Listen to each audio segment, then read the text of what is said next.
জয় গুরু। ইষ্টপ্রাণ দাদা ও মায়েরা, আজ ইষ্ট প্রসঙ্গে এই গুরুত্বপূর্ণ তথ্যগুলি জেনে নেব।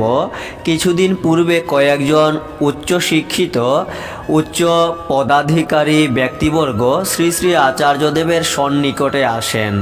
তাদের মধ্যে একজন শ্রী শ্রী আচার্যদেবকে প্রশ্ন করেন, বর্তমানের আধুনিক জীবনযাত্রায় আমাদের লাইফ ভীষণ ফাস্ট হয়ে গেছে।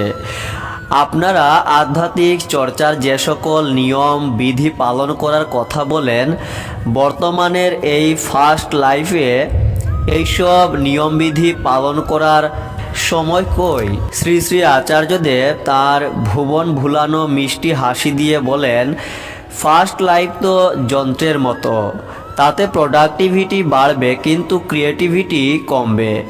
যন্ত্র যেমন দিনরাত খুব দ্রুত একই কাজ বরাবর করে চলেছে, মেশিনে ছপাছপ কাগজ প্রিন্ট হচ্ছে, কোনো মেশিনে খুব দ্রুত জিনিসপত্র বানাচ্ছে, তেমনি আপনি যন্ত্রের মতো খুব ফাস্ট হয়ে আপনার প্রোডাক্টিভিটি বাড়াতেই পারেন, কিন্তু ক্রিয়েটিভিটি বাড়াতে হলে আপনাকে স্থির ও শান্ত হতেই হবে। আর নিজেকে স্থির শান্ত করতে হলে তা এইসব আধ্যাত্মিক চর্চার মধ্য দিয়েই সম্ভব। জয় গুরু।